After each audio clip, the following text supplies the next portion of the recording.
Bonjour, bienvenue dans cette nouvelle vidéo du cours du management. Dans ce tutoriel, nous allons voir comment être un bon manager. Alors, gérer une équipe demande des qualités qui peuvent être innées pour certains, mais qui doivent encore s'acquérir et s'améliorer pour d'autres. Un bon manager ne se trouve pas facilement. Pouvoir collaborer avec l'un d'entre eux est une aubaine pour beaucoup de salariés, en quête de réussite et de bien-être au travail. Mais comment être un bon manager? D'abord, on doit voir qu'est-ce que c'est qu'un bon manager. Le mot manager vient du mot ménager, contrairement à ce qu'on peut croire. Un bon manager est un dirigeant ou un cadre dans une entreprise. Il s'occupe de la gestion d'une équipe dans le but de réaliser des projets ou exécuter des tâches dont il a la charge. C'est le manager qui a le devoir de définir des objectifs clairs et la manière de les atteindre. Un manager doit savoir diriger avec mesure son équipe. Si ce poste est généralement attribué en récompense de bons et loyaux services, y exceller vous assure un avenir prometteur. Un bon manager cadre, fédère et dirige convenablement son équipe. Il doit posséder plusieurs qualités qui lui permettent de développer ses performances pour accroître les profits de l'entreprise. Au final, un bon manager doit être humble, c'est-à-dire accepter le fait qu'il n'est pas infaillible. Et c'est un signe d'humilité. Mais le problème est qu'au Maroc, l'humilité, par exemple, est encore considérée comme une faiblesse. C'est pourquoi certains cadres dirigeants se forgent une carapace d'intouchable, voire de dictateur. Cela peut parfois conduire à des situations dommageables pour l'entreprise, ses salariés et même ses clients. Maintenant, quelles sont les qualités requises d'un bon manager? La première qualité d'un bon manager est sans nul doute la bienveillance. Elle englobe un panel de caractères qui se base sur le bien-être de ses collaborateurs, tels que l'empathie, l'indulgence et la compréhension. Il a même été prouvé par de nombreuses études que le style de management bienveillant contribue à la productivité d'une équipe.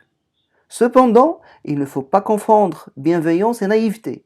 Un bon manager doit savoir équilibrer fermeté et flexibilité. Il doit aussi être capable de gérer son stress et rester calme en situation de conflit. Il est le moteur d'une équipe gagnante.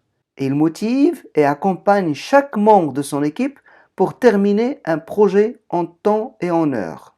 Alors, comment reconnaître un bon manager? D'abord, un manager ne reste pas centré sur sa personne. Il s'ouvre aux autres et prend en compte leur avis. Ce qui prime pour lui, c'est l'intérêt collectif.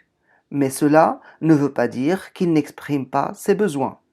Après, on reconnaît un bon manager lorsqu'il est capable de prendre des décisions avec son équipe pour recueillir leur avis et fixer des objectifs atteignables. Donc, il n'impose pas, mais il propose seulement. Il est raisonné et s'adapte à toutes les situations sans perdre son sang-froid.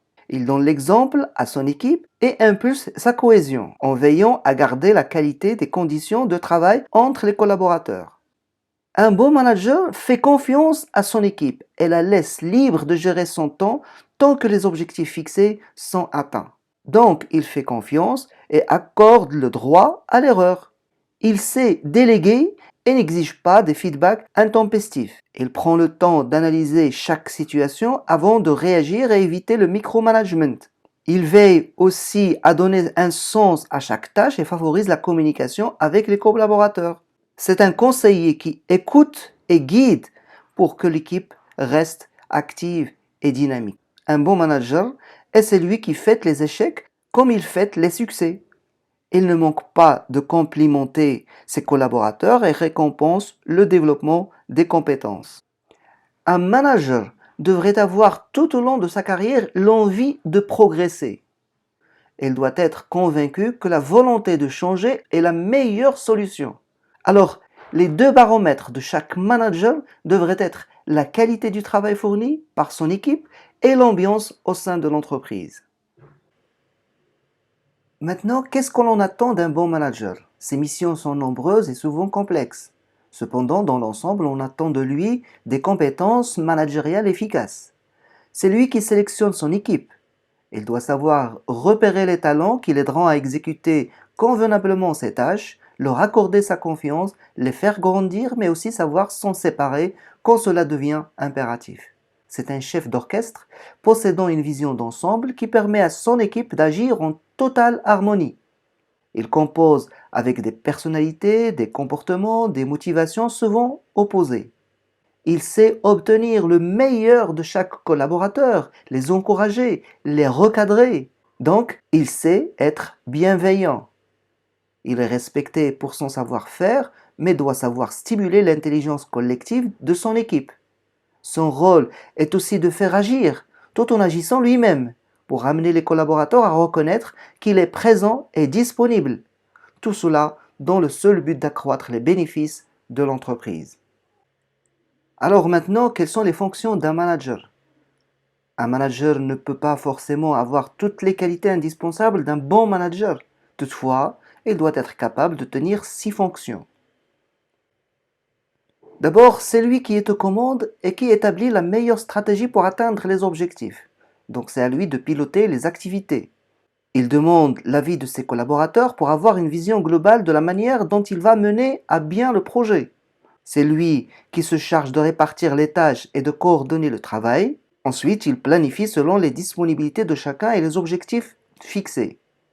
Si le manager classique avait tendance à infantiliser les salariés, un manager moderne ou un bon manager voudrait toujours impliquer le salarié dans chaque tâche pour qu'il devienne responsable. Donc, c'est lui qui assure le développement personnel de ses collaborateurs pour qu'ils progressent dans leurs fonctions. C'est un leader qui doit savoir maîtriser toutes les décisions qu'il prend pour qu'elles ne portent pas atteinte à la cohésion du groupe. La question qu'on doit se poser maintenant est quelles sont les motivations requises pour être un bon manager? Devenir un manager est une motivation en soi, pour le prestige et la reconnaissance qu'elle peut apporter. Pour postuler, il faut aimer le challenge, car un manager doit régulièrement relever les défis.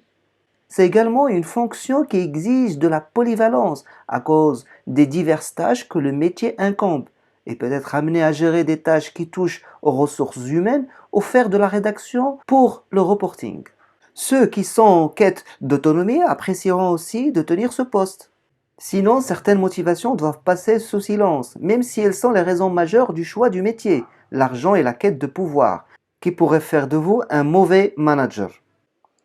De nos jours, le télétravail est devenu un mode d'organisation de travail adopté par beaucoup d'entreprises. Cette pratique repose sur l'utilisation des nouvelles technologies et les modalités de fonctionnement ne sont pas les mêmes que celles en présentiel. Alors, si vous souhaitez l'appliquer dans votre entreprise, vous devez être souple dans les horaires de travail, fournir des outils de travail numérique performants, limiter le stress en favorisant les moments de partage en dehors du travail, par exemple organiser des jeux en réseau ou des quiz amusants, et enfin accorder le droit aux collaborateurs de prendre certaines décisions. Par ailleurs, ce type de fonctionnement peut porter atteinte à l'organisation de votre entreprise si elle n'est pas correctement préparée. Pour rester efficient, il est conseillé de préparer vos employés et de les accompagner, ce qui peut vous aider à gérer efficacement cette transformation. Cette vidéo prend fin et je vous dis à bientôt.